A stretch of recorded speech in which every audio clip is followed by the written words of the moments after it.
¿Cómo andan todos? Bienvenidos. Arrancamos esta nueva edición de Las Cuatro Estaciones. Volvemos a encontrarnos como todas las semanas, ¿sí? Compartiendo con ustedes las temáticas que involucran a la región, pero también los temas que se están hablando por estos días en distintos lugares. Con los protagonistas que nos cuentan y que nos sacan sobre todas las cosas las dudas. Así que el agradecimiento infinito a todos ustedes que semana a semana se suman a esta propuesta en las más de 20 localidades que tenemos en la provincia de Santa Fe. Y hoy vamos a estar hablando exclusivamente de un tema que cada vez ocupa más espacio en los medios de comunicación a partir de un cambio en lo que tiene que ver con las cuestiones que antes gobernaban. ¿De qué estamos hablando? De la aviación aerocomercial o del movimiento aerocomercial, de las aerolíneas. Ustedes saben que hasta antes de la llegada de Mauricio Macri, el mercado estaba absolutamente dominado por aerolíneas argentinas y una participación muy chiquita de LATAM y además de otras aerolíneas que en su momento fueron y vinieron.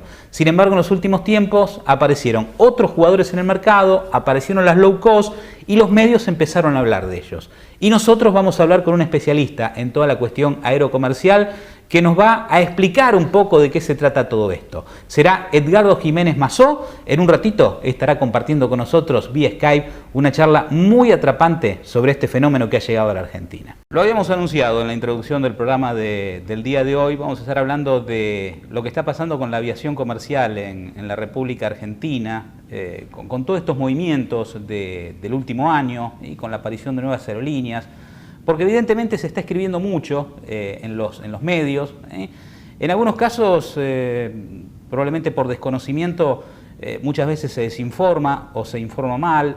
En otros hasta parece haber mala intención a la hora de escribir sobre ciertas cosas. Esto es una opinión muy propia, es cierto. Y vamos a estar dialogando con una de las personas que más sabe de la aviación comercial en la Argentina, que tiene un portal web que es aviacionline.com. Es Edgardo Jiménez Mazó, a quien le damos la bienvenida. Edgardo, muchas gracias por estar con nosotros en este programa de Las Cuatro Estaciones. Hola Pablo, un gusto realmente y un honor que me tengan acá y gracias por los conceptos. No me animo a decir yo que soy una de las personas que más sabe, te agradezco realmente, pero me animo a decir que sé. Pero hay mucha gente realmente en este país que es experta en el tema. Edgardo, hay un punto en discusión en estos últimos tiempos, en particular desde la llegada de Mauricio Macri a la presidencia, y tiene que ver con nuevos actores, nuevos jugadores en la aviación comercial argentina. ¿Qué es lo que pasaba antes y qué es lo que ha cambiado para que ya el mercado no esté atomizado básicamente en Aerolíneas Argentinas Austral y en otro actor que tenía una participación un tanto menor en el mercado como LATAM? Sí, básicamente lo que ocurrió en Argentina es que hubo un cambio radical en la política aerocomercial. Hasta el año 2015 la política aerocomercial era Aerolíneas Argentinas, todo tenía que pasar por ahí. LATAM se metió por la ventana en el año 2005 cuando Aerolíneas todavía estaba en manos del grupo Marsans. Andes tenía una operación casi marginal, Sol Líneas Aéreas ya estaba casi en plena decadencia. Entonces lo que ocurrió fue que el gobierno de Macri decidió que el mercado aerocomercial se abra, se permita el ingreso de nuevos jugadores, se flexibilice de alguna manera la política sin llegar a los cielos abiertos, que es lo que por ahí muchas veces se teme desde los gremios o desde el mercado. Lo que estamos viviendo no son cielos abiertos, es simplemente una flexibilización de la política aerocomercial, permitir que se abra el juego, que lleguen nuevos competidores y que se pueda atender la demanda latente que hay de viajes aéreos por parte del público argentino, ¿no? Muchos temen, a partir de esta entrada de nuevos jugadores, que ese mercado que está hoy dominado en absoluto por aerolíneas argentinas, que la aerolínea de bandera pierda pasajeros. ¿Esto realmente es así? ¿Es un peligro latente o no? Y a ver, el peligro siempre puede estar desde ya, pero no es lo que ha sucedido en el mundo cada vez que el mercado aerocomercial se abrió y se permitió principalmente el ingreso de compañías low cost. Las compañías low cost son el gran fantasma con el cual por ahí se asusta ya sea a los trabajadores aeronáuticos o a la gente en general. Lo que ha ocurrido en el mundo es que cuando ingresan las low cost, y vale la pena aclarar que las low cost que vienen a Argentina en este momento van a ser Norwegian, Argentina y Flybondi, son las únicas dos por el momento. Flybondi no está operando. sea Avianca Argentina u otras coandes, no son compañías low cost, al menos por ahora. Lo que ha ocurrido en el mundo es que se amplía la torta. Se ingresa al mercado muchas personas que antes no consideraban al avión como un medio de transporte válido, no lo tenían entre sus opciones, sea porque lo consideraban que era muy caro, que lo es realmente, y en Argentina todavía sigue siendo caro volar. Entonces es como que al agrandarse la torta, Aerolíneas Argentinas o las líneas aéreas tradicionales no pierden pasajeros, sino que lo que ocurre es que pierden quizás una participación del mercado, pero como la torta se amplió, la cantidad de pasajeros sigue manteniéndose igual. Es lo que ha ocurrido en otros países y es lo que es muy seguro que va a terminar ocurriendo aquí en Argentina también. Justamente esto de que muchas personas no consideran a una aerolínea válida para viajar dentro de un país por creer, digamos, que el viajar en avión es un asunto de ricos, en definitiva. Una vez tiene la sensación de que en la Argentina estaba esta idea de que como uno no es rico para viajar en avión, para hacer Rosario-Bariloche o de Resistencia a Neuquén, había que comerse un día entero en un colectivo, uno llegaba con el culo chato, porque uno no consideraba la posibilidad de viajar en avión. Totalmente, la gente, y principalmente en el interior, quizás en Buenos Aires no estaba tan profundizado eso, pero en el interior el viaje en avión era para la clase media alta para arriba. Yo me acuerdo de una anécdota hace un par de años con un grupo de profesionales que estaba teniendo una reunión acá en Resistencia, profesionales, bien, clase media, y hice una pregunta de quiénes habían volado en un avión, y más de la mitad nunca había puesto un pie en un avión porque lo consideraba que era caro, y quizás reservando con tiempo se conseguían tarifas similares a las de los colectivos. Todavía sigue siendo caro volar en Argentina, pero la realidad es que ya con la oferta que está viendo, Aerolíneas Argentinas amplió mucho su oferta también, eso provocó que las tarifas, haya tarifas más bajas disponibles. En muchas rutas volar en avión es más barato que tomarse un colectivo, como decís, pasarse 12 horas en la ruta, con la incomodidad y con todos los riesgos que eso implica también, ¿no? Pero sí, como vos decís, una gran mayoría de la población en Argentina veía el avión como algo lejano, imposible, reservado solamente para las clases más altas. Y a propósito de esto que decías de que a lo mejor en Buenos Aires ese concepto no estaba, ¿tiene que ver también con que de repente el mercado aerocomercial argentino, y porque así lo determinaba la propia política aerocomercial de las empresas, el que podía volar era el porteño, que se daba alguna situación ilógica, como si uno quisiera volar a lo mejor de Rosario a Salta, tenía que hacer escala primero en Buenos Aires, o si querías volar de Resistencia a Salta, tenías que hacer primero una escala en Buenos Aires? También, totalmente, porque la matriz aerocomercial, digamos que siguió la misma lógica que también seguían los trenes en su momento, o las rutas y autopistas, todo a Buenos Aires, todo centralizado en Buenos Aires. Como vos decís, para ir de Resistencia a Neuquén, yo tenía que pensar en ir por Buenos Aires, conexiones que encima no estaban del todo aceitadas para decir, bueno, llego a Aeroparque y en 2 horas salgo hacia Neuquén. No estaba pensado para conectar el interior con el interior, sino el interior con Buenos Aires. Es lo que siempre ha sido el transporte aerocomercial, salvo pequeños momentos en la historia en la cual hubo aerolíneas regionales o bien otras compañías que intentaron establecer hubs en el interior como Saddlewings en los 90. El transporte aerocomercial siempre sirvió en su mayoría para conectar al interior con Buenos Aires, pero no al interior entre sí. Y esto también en cierta manera ha cambiado, incluso con la visión que Aerolíneas Argentinas hoy tiene de haber creado un hub en Córdoba, en pleno centro del país, que a lo mejor incluso es mucho más beneficioso en cuanto a distancias que el propio Aeroparque en Buenos Aires.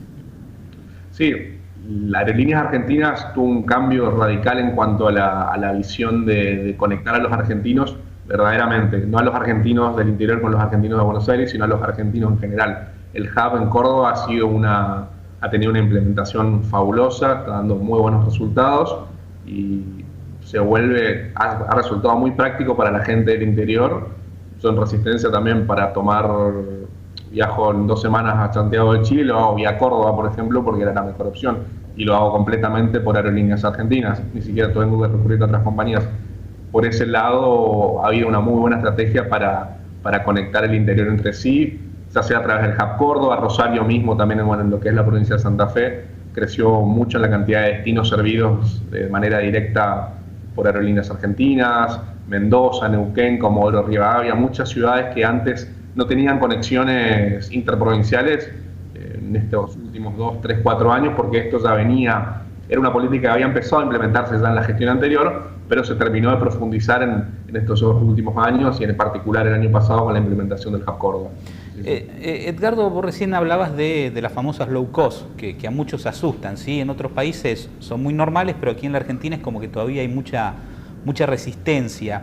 Antes de detenernos exclusivamente en las dos que van a existir, una de las cuales es Flybondi, ya vuela, y la otra está pronto a llegar, ¿por qué la prensa, ante la avalancha de aerolíneas nuevas, le llama todo low cost? Digo, uno escuchaba que Avianca le llama low cost, que la propia Andes la llama low cost, y que cualquier aerolínea, LASA, la que va a volar en el sur argentino, le llama low cost. ¿Por qué la prensa generalmente le llama low cost a todo lo nuevo que está por llegar a la Argentina? ¿Por desconocimiento? En parte creo que es por desconocimiento, porque piensa que cualquier línea aérea nueva que venía con el objetivo de bajar los precios en el mercado, que si bien eso ocurre, pero creo que es principalmente un desconocimiento.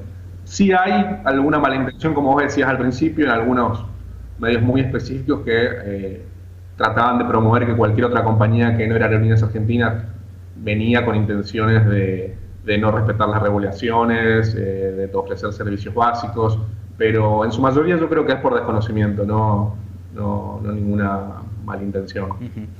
¿Y qué tiene una aerolínea low cost que no tiene una aerolínea tradicional en su política y viceversa?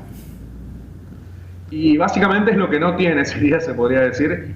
La low cost, en principio hay que decir, y vale la pena aclararlo de nuevo, que las low cost se rigen por las mismas regulaciones que cualquier otra aerolínea tradicional. Las mismas regulaciones que aplican para Flybondi y que van a aplicar para Norwegian, aplican también para Aerolíneas Argentinas, para la TAM Andes o la que sea. No tienen ningún tipo de regulación específica para ese tipo de modelo de negocios. Las low cost, básicamente, la lógica de ellas se basa en venderte el pasaje para ir del punto A al punto B, y todo lo demás que te puedan cobrar, te lo cobran, desde la selección del asiento, el despacho del equipaje, catering a bordo. Básicamente ese es el modelo de negocio. Una low cost apunta a conseguir muchos ingresos adicionales aparte de la venta del pasaje para trasladarte de un punto a otro. Así también, bueno, podemos pensar en tener una flota homogénea, una flota moderna que garantice menores costos operativos. También tiene un promedio de vuelo mayor, un promedio de utilización de aeronaves mayor que la de las aerolíneas tradicionales. Todas esas cosas apuntan a reducir los costos, a optimizar los recursos que tienen y eso trasladarlo a los pasajeros ofreciendo menores tarifas, ¿no? Ahora, cuando uno empieza a pagar por todos los adicionales, ¿ya el precio no es tan low cost y ya se equipara al precio de una aerolínea normal? Y en muchos casos termina ocurriendo eso, que si uno dice, bueno, está bien, quiero elegir el asiento, quiero despachar equipaje, quiero comer a bordo, muchas veces tal cual la diferencia no termina siendo mayor, pero bueno, todo pasa por decir, bueno, que la gente pueda elegir qué quiere y qué no quiere. Si yo voy a trabajar a Buenos Aires y quiero ir y venir en el día, o vengo al otro día y no necesito despachar equipaje, ¿por qué tengo que pagar lo mismo que aquel que se está yendo a Miami y lleva un equipaje de 20 kilos? La lógica es decir, darle la opción al pasajero y que pueda elegir y bueno, y cobrar de acuerdo a eso. Digamos que las aerolíneas tradicionales te cobran por el paquete completo. Si vos después no usás alguna de esas cosas, es problema tuyo. Exactamente, sí, es una tarifa que tampoco es homogénea porque, bueno, como sabrás, hay clases tarifarias dependiendo de la cantidad de días de anticipación con la cual vos compres el pasaje. Hay muchos factores que juegan en el armado de una tarifa aérea, pero en general sí, la tarifa te incluye eso. Pero ojo también que muchas líneas aéreas tradicionales se están low costizando de alguna manera, están yendo hacia algunas prácticas que ya realizan hace muchos años las líneas aéreas low cost. En nuestro país podríamos pensar en la TAM, que bueno, si bien ahora no lo está haciendo, pero intentó implementar el cobro del catering a bordo, que ya lo está haciendo en otros países en los cuales opera. También así en Brasil ya se está empezando a cobrar por el despacho del equipaje. Son prácticas que las líneas aéreas tradicionales en todo el mundo tuvieron que ir copiando de las low cost como para competir de alguna manera y ofrecer tarifas un poco más bajas. Edgardo, te propongo una pequeña pausa y seguimos hablando del mundo de la aviación aerocomercial, ¿te parece? Dale, perfecto. Estamos en las 4 estaciones hablando con Edgardo Jiménez Mazó. En un par de minutos volvemos. el tema de la aviación en la Argentina, los viajes aerocomerciales, porque claro, como bien conversábamos con Edgardo, a veces el tema de viajar en avión era una cuestión de ricos, y uno no estaba acostumbrado, a lo mejor para movilizarse de un punto a otro no pensaba siquiera en el avión, y ahora es una opción, sobre todo con las low cost. A pesar de que muchos tienen miedo de que no se respeten algunas cuestiones de seguridad, piensan low cost y dice, bueno, en Argentina, y como lo atamos todo con alambre, Edgardo, ¿será cierto que las mismas exigencias que tienen para aerolíneas también las tiene que respetar, por ejemplo, Flybondi? Y a ver, en el papel, en las leyes, en las regulaciones, sí, lo mismo que Aerolíneas Argentinas tiene que cumplir, también lo tiene que cumplir Flybondi o cualquier otra low cost que venga a operar en nuestro país. Ahora, es entendible el miedo del público, o hasta por ahí el mismo miedo que algunos sindicatos aeronáuticos agitan, que dicen, bueno, a ver, si Argentina es un país tan reacio al cumplimiento de las regulaciones, si a veces el Estado suele mirar para otro lado, es entendible que mucha gente tenga miedo y piense, bueno, a las low cost no las van a controlar igual. En esta etapa uno tiene que agarrar y pensar y decir, bueno, queremos creer que el Estado no va a dejar que haya otro accidente como el del APA o como el de Fray Ventos Austral, en el cual, bueno, se dieron por incumplimientos cuestiones técnicas y de mantenimiento y de cultura de la línea aérea. Queremos creer realmente, y yo quiero creer, que en esta ocasión el Estado no va a mirar para otro lado y va a exigir que sea Flybondi, Norwegian o cualquier otra línea aérea low cost que venga a nuestro país, la van a hacer cumplir. Hasta el momento de Flybondi lo que podemos decir es que las veces que tuvo que dejar en tierra un avión porque tenía una falla técnica, lo hizo. No salió a volar igual, no trató de enmendarlo o arreglarlo de otra manera. Paró el avión y bueno, se aguantaron todas las críticas de los pasajeros y de la opinión pública. Eso ya dice mucho de que por lo menos no están dispuestos a arriesgarse en ese tema. Pero bueno, tampoco hay que estirar mucho la cuerda, ¿no? Ahora, esto que contabas de Flybondi, que bueno, lamentablemente desde que arrancó con muchísima publicidad, porque la misma empresa así lo propuso, y además por ser la primera low cost argentina, tuvo esta serie de inconvenientes que tuvieron mucha repercusión en los medios. ¿Estos inconvenientes están más ligados a la forma de gerenciar la empresa que realmente hacer una low cost? Y te diría que sí, exactamente. Son cuestiones propias de la empresa, características e inconvenientes que ellos habrán tenido con el arranque de sus operaciones, pero el modelo low cost en general no se puede permitir y no se permite que un vuelo, que haya muchas cancelaciones o que haya grandes retrasos, porque todo su modelo se basa en funcionar como un relojito, porque un avión parado, pasajeros varados, reprogramaciones, eso le cuesta mucha plata a una línea aérea. Entonces, por eso también se basan en usar aviones modernos, aviones que tengan la menor cantidad de inconvenientes técnicos o el riesgo de que tengan inconvenientes técnicos, para que la flota funcione perfectamente aceitada y toda la operación también funcione perfectamente aceitada.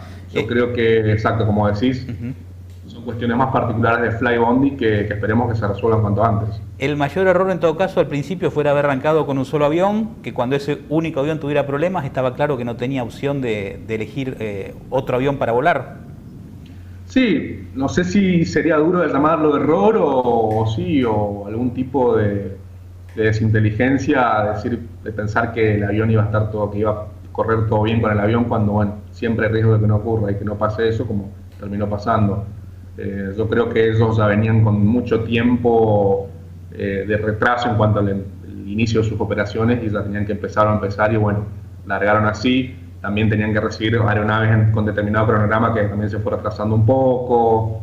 También tuvieron inconvenientes con el tema de la reflexión judicial en el Palomar. Fue como que se juntaron muchas cosas que formaron una tormenta perfecta para que Flybondi no tenga un inicio de operaciones más suave y sin tantos inconvenientes. Edgardo, ante esta, no sé si llamarla avalancha, pero sí está claro que es una multiplicación de opciones a la hora de volar. El espacio aerocomercial argentino, el espacio aéreo, esto es una pregunta muy de ignorante, ¿está preparado para soportar tantos aviones? A ver, ciertamente el espacio aéreo argentino venía con muchas falencias, hay todavía inconvenientes en las comunicaciones, principalmente en lo que es el área metropolitana de Gran Buenos Aires, la Terminal Baires, que se llama. Son cuestiones que hoy por hoy tenemos una empresa argentina de navegación aérea que está yéndose a modernizar el espacio aéreo. Se están programando inversiones y cuestiones como, bueno, por ejemplo, la inauguración de una torre de control en el aeroparque Jorge Newbery con nueva tecnología. Se están haciendo cosas que llevan a que el espacio aéreo pueda soportar más tráfico. Ciertamente hoy no estamos en las condiciones ideales, se pueden hacer mucho mejor las cosas, pero es como el huevo y la gallina, decir, a ver, meto ya más aviones o primero hago las inversiones que llevan mucho tiempo hasta que se puedan terminar de implementar y recién ahí los traigo a los aviones. Yo creo que estamos al límite, no tenemos mucho más como para decir de que crecer infinitamente sin que se me hagan mejoras en la gestión del espacio aéreo. Pero veo que se están haciendo mejoras que durante muchos años estuvieron paradas. ¿Y qué pasa con la infraestructura de los aeropuertos? Porque uno también al agregarle vuelos, agrega tráfico de pasajeros. Y a ver, cito por ejemplo el aeropuerto Jorge Newbery, aeroparque en Buenos Aires. Cualquiera que lo haya conocido se da cuenta que hoy los aviones están uno arriba de otros. O sea, no tiene capacidad ya de soportar la llegada incluso de otras líneas aéreas. Sí, aeroparques. En los aeropuertos argentinos tenemos diferentes realidades. Como vos decís bien, el aeroparque Jorge Newbery es un aeropuerto que ya está al límite con las condiciones actualmente como están planteadas y las operaciones como están planteadas. Va a tener un respiro ahora a partir de abril y después a partir del año que viene cuando se le empiecen a sacar todos los vuelos internacionales. Eso va a aliviar mucho, no mucho, bueno, en realidad, pero va a aliviar un 15% del tráfico que recibe. Hoy por ejemplo, en 2017 movió 3 millones de pasajeros internacionales de 12 millones de pasajeros en total que tuvo. Así que tenemos un 25% aproximadamente del tráfico que se le va a ir yendo a partir de abril. Eso va a dar un respiro para que las compañías que ya operan puedan moverse un poco mejor y gestionar ese crecimiento. Además se va a ampliar la plataforma incorporando 5 posiciones. Es como que está al límite, pero también se está trabajando para ampliar un poco más. Después tenemos aeropuertos como el de Ezeiza, aunque bueno, también en teoría la intención es mover un poco del tráfico del cabotaje hacia ahí para transformarlo en un nuevo hub para el interior que pueda conectar con vuelos internacionales. Córdoba también creo que si bien se hicieron obras hasta el año pasado, está al límite, en un par de años más hay que ir pensando en ampliarlo. Rosario también, pensando bueno, ya en la provincia de Santa Fe, es un aeropuerto que también está al límite en cuanto a su operación en el área de la terminal del aeropuerto principalmente, si bien ya se están implementando obras también. Es como que sí, está habiendo todo un movimiento muy grande. Tenés aeropuertos que estuvieron mucho tiempo con capacidad ociosa y de repente les cayó mucho tráfico y están tratando de manejarse como pueden. Y así también hay muchos aeropuertos que la realidad es que la gran mayoría del tiempo tienen el espacio disponible y sin uso. Por ejemplo, acá el caso de Resistencia, recién este año, después de más de 20 años, va a haber vuelos casi durante todo el día, desde las 5 o 6 de la mañana hasta las 11 de la noche, cuando hasta el año pasado tenías un par de vuelos a la mañana y después a la noche, y durante todo el día la actividad aerocomercial estaba muerta. Es como que son realidades diferentes por ahí a lo largo y ancho del país. Pero de nuevo, estamos como el huevo y la gallina de decir, traemos más líneas aéreas ahora y vamos más viendo cómo las vamos acomodando mientras hacemos inversiones para que puedan soportarse en el futuro mejor. Edgardo, a ver, somos un país muy extenso, con lo cual podríamos tener tranquilamente viajes en avión para cubrir esas largas extensiones, pero también somos un país muy deshabitado, es decir, en función de la gran cantidad de terreno que tenemos, no tenemos tantos habitantes como otros países más pequeños. En Latinoamérica el desarrollo de la aviación comercial en otros países está mucho más afianzado. En la Argentina, ¿hay tanta gente realmente o hay público para volar en avión y para la llegada de estas aerolíneas? Yo creo que podemos pensar en duplicar el tráfico.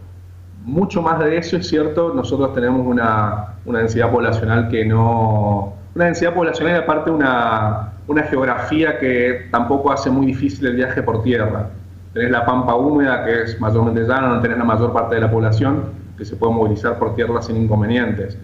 Vos mencionabas el caso de Latinoamérica, otros países que están más desarrollados en el tema aerocomercial, por ejemplo Colombia o Chile o Perú. La realidad es que la geografía les juega un poco en contra y favorece entonces que los viajes aéreos sean una opción más válida. Argentina es cierto, yo creo que tenemos una demanda latente que todavía se puede atender, creo que se puede duplicar, todavía el tráfico, porque ruta que se abre en el interior, ruta que se abre es ruta que funciona con un 70-80% de ocupación. Eso nos marca que la demanda está. Si vos me decís si todas las líneas aéreas que están presentándose van a sobrevivir en 4 o 5 años, y uno diría que tarde o temprano van a ir cayendo algunas y se van a ir consolidando. No, Argentina tampoco es un país para tener 10 líneas aéreas de cabotaje, eso es cierto, sería poco realista pensarlo, pero de que hay una demanda que necesita viajes aéreos, necesita viajar por avión, eso seguro que sí. Y a ver, siguiendo en esta tónica, ¿sí?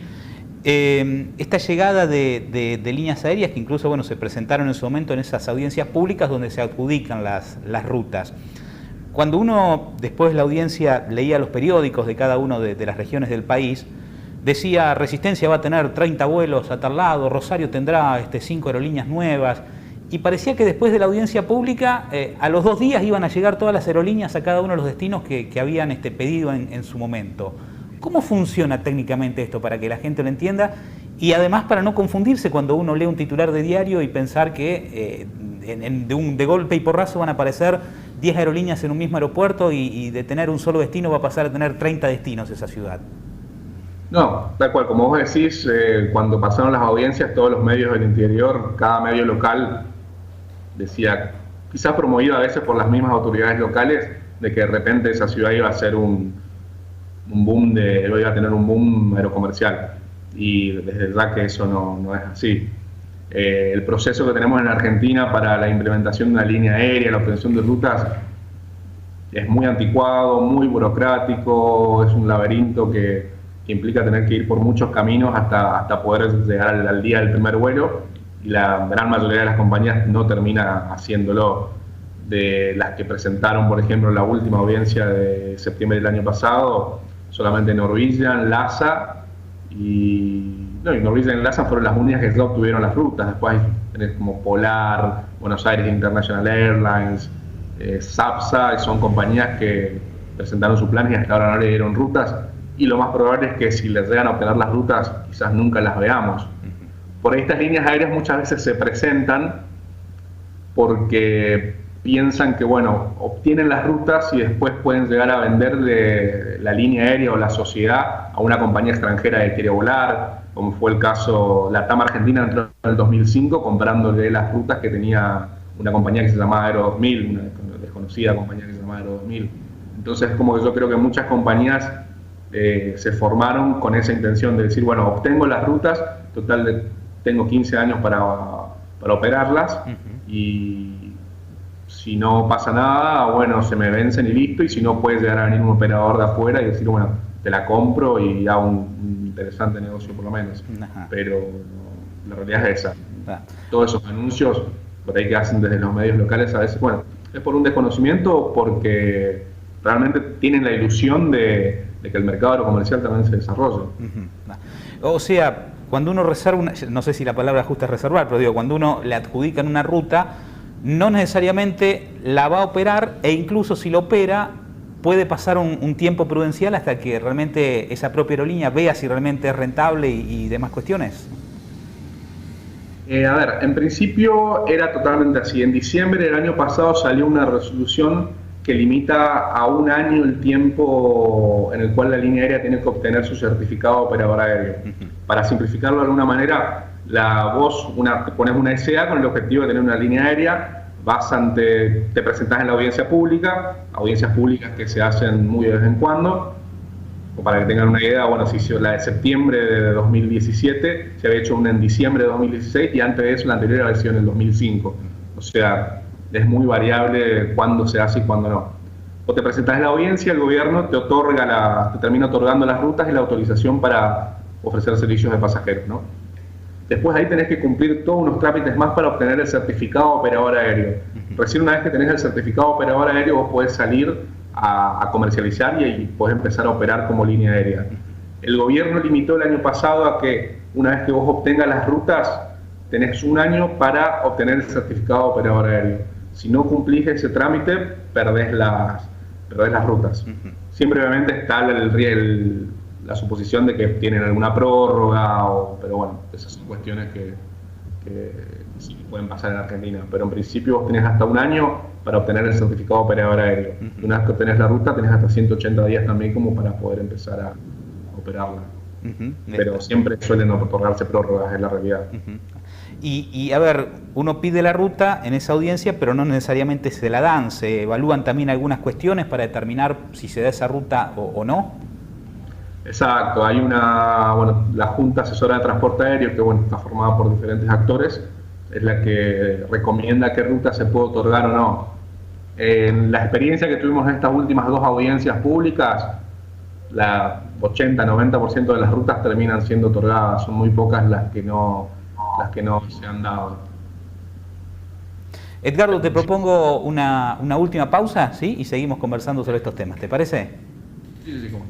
Ahí estamos entonces hablando con Edgardo Jiménez Mazó. Hoy el tema exclusivo de las 4 estaciones, estamos hablando de todo lo que tiene que ver con el transporte aerocomercial en la República Argentina. Ya volvemos. Y seguimos hablando de todo esto que tiene que ver con la aviación en la Argentina, el apasionante mundo además de la aviación. Sobre todo porque creo que a la gente le genera, aquel que ha tenido incluso la oportunidad por vez primera de viajar en avión, le genera una sensación única, ¿no? Sobre todo, Edgardo, de no entender a veces cómo esos bichos grandes son capaces de volar y la pericia que tiene que tener un piloto a la hora de manejar un avión. Sí, la aviación la realidad es que sigue siendo mágica. Un siglo y chirolita después de que empezó a desarrollarse, la realidad es que sigue deslumbrando. Mucho más a los que somos fanáticos de la aviación, pero cualquier persona pasa por un aeropuerto, ve un avión y siempre llama la atención. Dentro de toda la técnica que hay detrás, sigue siendo mágica la aviación, eso es cierto. Una de las cosas que la gente desconoce es todo el movimiento que genera un avión, es decir, el movimiento de trabajo, ¿sí? Porque si uno lo compara con el transporte que más conoce, que es un colectivo, alcanza a veces con un chofer, alguien que corte los boletos, y uno que acomode las valijas y se termina el problema, y uno que vende en ventanilla. En el caso de un avión, genera un movimiento de trabajo muy grande y también, por supuesto, los puestos de trabajo indirectos que se generan a partir de lo que es una aerolínea, ¿no? Totalmente, la aviación es un motorizador de la economía muy, muy grande. Como decís, alrededor de un avión tenés no solamente la tripulación, tenés el personal de tierra, el que te brinda el catering, el personal de seguridad del aeropuerto, torre de control, servicios de navegación aérea.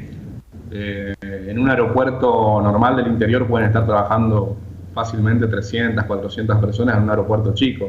Y pensar un aeropuerto de Seiza que tenés capaz 5.000, 10.000 empleados del aeropuerto y, como decís, todo ese empleo indirecto que después te genera y el impacto económico que después marcha es impresionante. Tenés aeropuertos, por ejemplo, gigantes como el de Madrid, que representa el 9% del Producto Bruto de la región en la cual opera. El transporte aéreo bien desarrollado y bien encarado puede generar un impacto terrible en la economía de una región. ¿Y por qué entonces hay alguna resistencia de cierto sector, incluso hasta cierto sector político, a la llegada de estas nuevas aerolíneas o a la ampliación de la posibilidad de que más gente viaje en avión? Yo creo que en gran parte es por miedo a perder ciertas posiciones de poder, básicamente es lo que opino personalmente, y puedo estar equivocado, ¿no? Es como que hemos sido muy tradicionalistas en el mercado comercial desde hace muchos años, con una línea aérea, Aerolíneas Argentinas, que está básicamente a un nivel de semidios en lo que es en este país. Es una institución, es la Iglesia Católica, YPF, Aerolíneas Argentinas, es como que una aerolínea que está muy cercana a los argentinos en general. Aun cuando, si te pones a pensar, la gran mayoría de los argentinos quizás nunca voló en ella. Entonces es como que eso hizo que hay mucha gente que piense que el mercado comercial tiene que ser Aerolíneas Argentinas y solo Aerolíneas Argentinas, y piense que si vienen otras compañías van a terminar atentando contra nuestra línea aérea bandera, de la cual tenemos que estar muy orgullosos porque realmente tiene una historia fascinante, pero no podemos seguir atados a esa historia pensando justamente que todo lo que el mercado aéreo puede transformar el interior del país, principalmente el interior del país. Esto yo creo que si se termina de implementar correctamente y si tenemos nuevos jugadores y si el interior sigue conectándose entre sí, vamos a ver otro interior del país en 5, 10, 15 años. Ahora, está bien esto de defender la aerolínea de bandera, digo, vos sos propulsor de que la Argentina tenga una aerolínea de bandera. Y a ver, el concepto de línea aérea de bandera también está bastante caduco ya en el mundo. Las grandes líneas aéreas estatales están en vías de extinción, tenemos muy pocos casos en el mundo que siguen funcionando, menos aún que funcionan de una manera eficiente y generando ganancias para el país. No necesariamente creo que una línea aérea estatal de bandera deba generar ganancias, creo que pueden cumplir un rol de fomento muy esencial para cualquier tipo de matriz de transporte, pero, a ver, considero que es necesario que haya una política estatal que promueva el transporte aéreo, llámese a través de Aerolíneas Argentinas o de cualquier línea aérea estatal, o llámese a través de algún tipo de esquema de subsidios a las operaciones de líneas aéreas privadas. Hoy por hoy yo creo que Aerolíneas Argentinas es necesaria y va a seguir siéndolo, es verdad que sí, porque hay muchas rutas que otras nuevas líneas aéreas nunca las van a operar, pero no veo que todo este movimiento que está habiendo termine atentando contra la existencia de Aerolíneas Argentinas. Te lo preguntaba esto porque si nos remontamos al pasado, antes del 2015, uno podía entender, bueno, fortalecemos Aerolíneas Argentinas, en detrimento, por ejemplo, de LATAM, una empresa de capitales extranjeros, pero también, por ejemplo, esa atomización del mercado jugaba hasta en contra de una aerolínea que también era nacional, como Andes, que solamente tenía, creo que, vuelos de Salta a Buenos Aires, y que en cuanto se abrió el mercado, también empezó a multiplicar la oferta.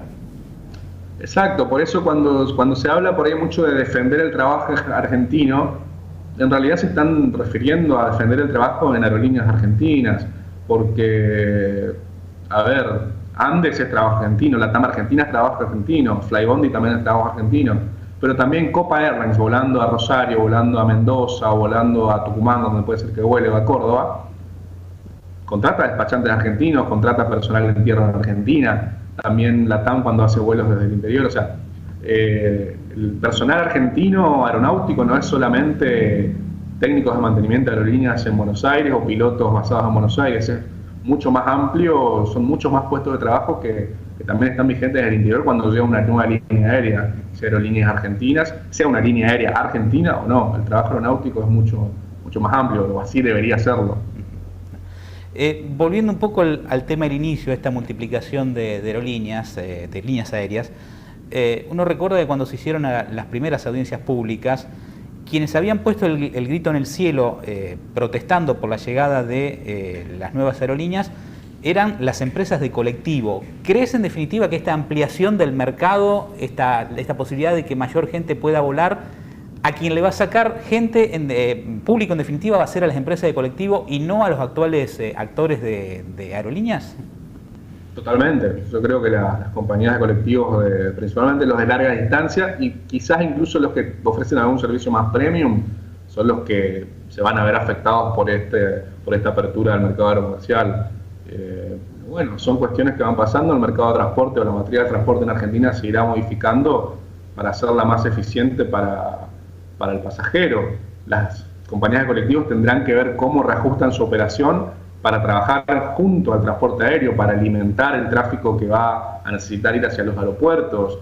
Por darte un ejemplo, de provincias como el Chaco, Corrientes, Santiago del Estero, que también tienen un solo aeropuerto en la capital, y bueno, las compañías de colectivos tendrán que ver cómo pueden ajustar sus operaciones o sus frecuencias para coincidir con la salida de vuelos en las capitales.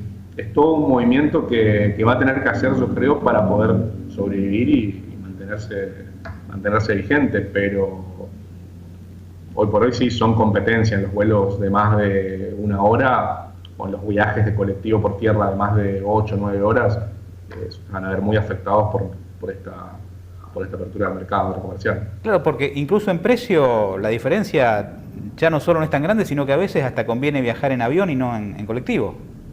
Sí, si uno busca un pasaje en aerolíneas, pienso en aerolíneas acá porque bueno, Resistencia es la única operadora que tenemos por ahora.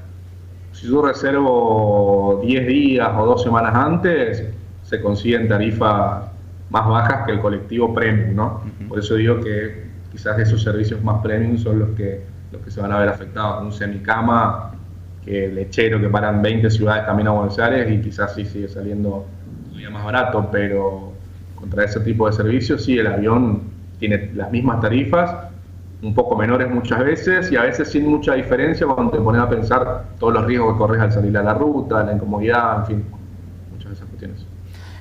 Edgardo, hemos desarrollado esta larga charla hablando siempre del movimiento aerocomercial dentro de la Argentina, pero también es cierto que las empresas, algunas del exterior y otras la propia aerolíneas, han también multiplicado los vuelos al exterior desde destinos del interior. Es decir, antes para viajar a cualquier lugar del mundo había que ir a Ezeiza.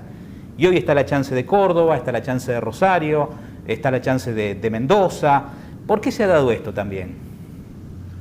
Y sí, forma parte de la apertura que ha habido, ¿no? Del cambio en la política aerocomercial. Las líneas aéreas hace mucho tiempo que hubiesen querido operar desde el interior, las líneas aéreas extranjeras, ¿no? Pero no había una política que favorezca eso o que permita eso. El mercado estaba ahí y necesitaba que alguien lo sirva y necesitaba sí una política que también favorezca eso. Hoy fíjate que tenemos casi 11 aeropuertos, creo, del interior están recibiendo vuelos internacionales cuando históricamente hasta hace 3 años eran Córdoba, Mendoza, Rosario tenía un par de vuelos, después se lo sacaron también, pero no. Por eso es una muestra también de que la demanda está y de que hay que servirla. La realidad también es que Buenos Aires, como hub para el interior y de ahí hacia el exterior, no es para nada cómodo teniendo Aeroparque y Ezeiza separados. Yo siempre me manifesté muy a favor de que Aeroparque se cierre, que se junten todas las operaciones en un solo aeropuerto para que sea más cómodo para la gente del interior poder conectar a través de Buenos Aires. Pero hoy por hoy para la gente del interior es mucho más fácil decir, bueno, me tomo un avión desde Salta a Lima y desde Lima me voy al mundo, desde Córdoba a San Pablo y desde San Pablo al mundo, sin cambiar de aeropuerto, sin hacer ni un tránsito engorroso, con conexiones ágiles. Es como que está todo pensado para que el interior pueda salir directamente hacia otros hubs y de ahí para cualquier lugar del mundo. ¿Y qué pasa en otras ciudades del mundo? A propósito de esto que hablabas de Buenos Aires. De hecho, ahora en Buenos Aires tiene 3 aeropuertos con el Palomar. ¿Qué pasa en otras ciudades del mundo, en las grandes capitales? ¿Cuántos aeropuertos tienen habitualmente? Y a ver, tenés ciudades grandes, capitales del mundo como Londres, Nueva York, que sí tienen 3, 4, 5 aeropuertos a veces en su área de influencia, pero que en conjunto mueven 100, 150 millones de pasajeros en total. No hay un caso de una área metropolitana que en conjunto mueva 20, 30 millones de pasajeros y tenga el tráfico dividido en 3 aeropuertos. Eso realmente es ilógico. En lo que es Latinoamérica, por ejemplo, tenemos Bogotá, que tiene un solo aeropuerto que mueve más de 30 millones de pasajeros al año, Santiago de Chile también un solo aeropuerto, Lima también, tenemos San Pablo que sí tiene 3 aeropuertos, pero también de nuevo, en conjunto mueven 60 millones de pasajeros. Es como que parece que nos gusta dividir tanto a los argentinos todo que hasta en los aeropuertos tenemos que dividir, ¿no? En estos millones de que hablas, ¿cuántos millones de pasajeros volaron en la Argentina, por ejemplo, no sé si el año pasado o en el 2016? ¿Tenés la cifra? Y en 2017 se movieron alrededor de 30 millones de pasajeros. Está. Y con todo este movimiento podríamos llegar, bien lo decías vos, a lo mejor a duplicarlo en algún momento dentro de 5 o 10 años. Sí, totalmente. Yo creo que no mucho más allá del 2021-2022 debería estar, o incluso antes, debería duplicarse el mercado aerocomercial argentino. Si se mantiene este ritmo de crecimiento, que se va a ver más potenciado todavía cuando desembarquen compañías más grandes, incluso como Ruizan, se va a ver muy potenciado el desarrollo del mercado. A esta compañía, la que bien nombrás vos, que es una de las low cost más grandes del mundo y que viene además con un soporte comercial también muy grande, ¿hay que tenerle respeto, hay que tenerle miedo? ¿Es una oportunidad también la llegada aquí a la Argentina? Y a ver, desde el lado de vista del pasajero no hay que tenerle miedo, hay que desear que ya venga, obviamente. Desde el lado de vista de la competencia, sea Aerolíneas, Flybondi, Latam, Andes, Avianca, y es una línea aérea que se viene con todo y va a haber que respetar. Hay que ver de todas maneras porque Norwegian a nivel grupo, a nivel mundial, está teniendo algunos problemas financieros. Hay que mirarla con cuidado en general, a ver qué viene a hacer a la Argentina y cómo lo viene a hacer. A ver, ha pasado a propósito de las low cost, que muchas aerolíneas grandes tienen su low cost paralela, ¿sí? ¿Es una posibilidad que Aerolíneas Argentina, estando consolidada en la Argentina, pueda crear una low cost paralela o no? También eso es una locura pensarlo. Y a ver, una locura hoy por hoy, ya nada vale en el mercado aerocomercial, o sea, todo puede ser. Sí, otra marca diferente no creo que tenga, porque para eso ya se podría pensar en Austral, Ajá. operando una flota quizás un poco más grande que la de los Embraer, pero sí una flota homogénea y que pueda servir otro tipo de servicio diferente. Pero pensar en una tercera marca exclusivamente al mercado low cost no lo veo, pero sí veo, por ejemplo, Aerolíneas Argentinas o Austral siguiendo ese proceso de low costización que ya lo ha seguido la TAM o otras líneas aéreas tradicionales en el mundo. Ya agradeciéndote por este rato largo de conversación, Edgardo, todo esto ha generado, supongo, y generará en el futuro que parte de la prensa empiece a especializarse en el tema aerocomercial. Vos sos uno de los que viene de antes, ¿sí? ¿Notás en particular en tu portal de internet que hay mayor tráfico de usuarios, a lo mejor, intentando enterarse de todas estas cuestiones? Sí, totalmente. La aviación comercial se puso de moda en los últimos 2 años y el tráfico de mi sitio web casi que se ha duplicado en este último año. Recibo muchas más consultas, datos a través de mis mismas redes sociales. También lo vivo bueno, así como periodistas o medios como el tuyo que se interesan para hablar no digo expertos, porque no me gusta decir la palabra expertos, pero sí gente que está más especializada en determinado tema como yo. Recibo muchas consultas para entrevistas o consultas por temas específicos. Se está notando que los medios, aparte de prestarle atención al tema como han venido haciéndolo, están por lo menos tratando ya cada vez más de interiorizarse y saber más para no cometer tantos errores. Todavía ocurre y siempre va a seguir ocurriendo porque, bueno, tampoco todo, pero sí noto que están tratando de por lo menos no errarle tanto, tratando de contactarse con personas que por ahí los pueden asesorar y ayudarlos un poco más en el mercado. Edgardo, ha sido un gusto, nos has desburrado a todos a lo largo de esta charla, así que muchísimas gracias. No, por favor, muchas gracias, Pablo, y un saludo bueno para toda tu audiencia.